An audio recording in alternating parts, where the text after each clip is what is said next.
Kidoraverse. भेड़ की खाल में भेड़िया। एक शांत हरी भरी घाटी में मुलायम सफेद भेड़ों का एक झुंड रहता था। हर सुबह वे पहाड़ियों पर साथ साथ घूमती थीं और उनका दयालु चरवाहा उन पर नजर रखता था। भेड़ों को खेलना, मीठी घास खाना और गर्म धूप में सोना बहुत पसंद था। लेकिन पास के घने अंधेरे जंगल में शैडो नाम का एक भूखा भेड़िया रहता था। शैडो बहुत चालाक, धूर्त और हमेशा खाने की तलाश में रहता था। वो अक्सर पेड़ों के पीछे छिपकर भेड़ों को देखता और अपने होंठ चाटता। ये भेड़ें कितनी स्वादिष्ट लग रही हैं, उसने धीरे से कहा, लेकिन चरवाहा और उसके कुत्ते मुझे कभी पास नहीं आने देते।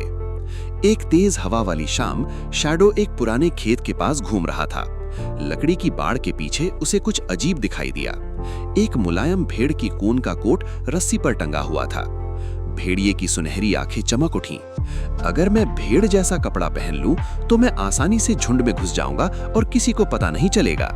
शैडो ने जल्दी से ऊन का कोट अपने ऊपर पहन लिया। मुलायम ऊन ने उसके नुकीले कान, तेज फर और लंबी पूंछ को ढक लिया। पानी के गड्ढे में अपना चेहरा देखकर वो हंस पड़ा। कमाल, अब मैं बिल्कुल भेड़ जैसा दिख रहा हूँ।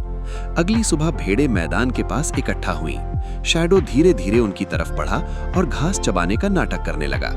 लिली नाम की एक छोटी भेड़ ने उसे सबसे पहले देखा। नमस्ते, उसने खुशी से कहा। मैंने तुम्हें पहले कभी नहीं देखा। शैडो ने नरम आवाज में कहा, ओह, मैं यहाँ नया हूँ। भेड़ों ने उसका प्यार से स्वागत किया। जल्द ही शैडो बिना किसी शक के उनके बीच घूमने लगा।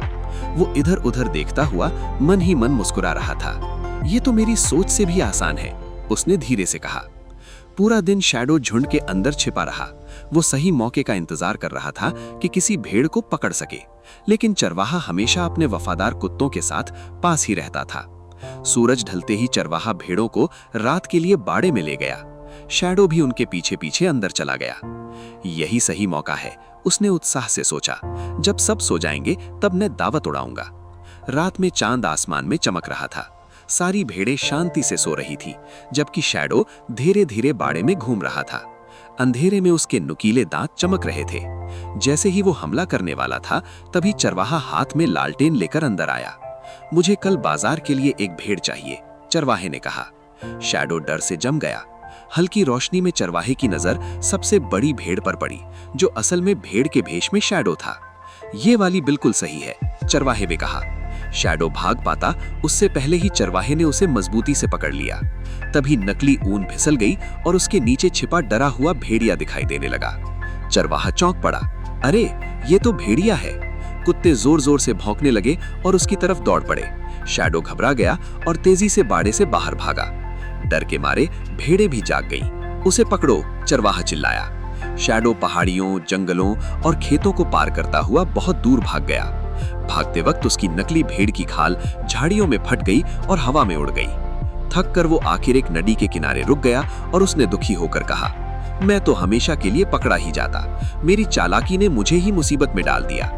उस दिन के बाद शैडो ने कभी भेड़ों को धोखा देने की कोशिश नहीं की। भेड़ों ने भी एक बड़ा सबक सीखा। उन्होंने समझ लिया कि किसी अजनबी पर जल्दी भरोसा नहीं करना चाहिए, चाहे वो कितना भी अच्छा क्यों न लगे। और हर शाम जब सुनहरा सूरज पहाड़ियों के पीछे छिप जाता, चरवाहा अपनी भेड़ों की और भी सावधानी से रक्षा करता, ताकि कोई खतरा फिर कभी उनके घर में प्रवेश ना कर सके। कहानी की सीख: दिखावा धोखा दे सकता है और बेईमानी अक्सर मुसीबत का कारण बनती है। Like, comment, and subscribe for more videos.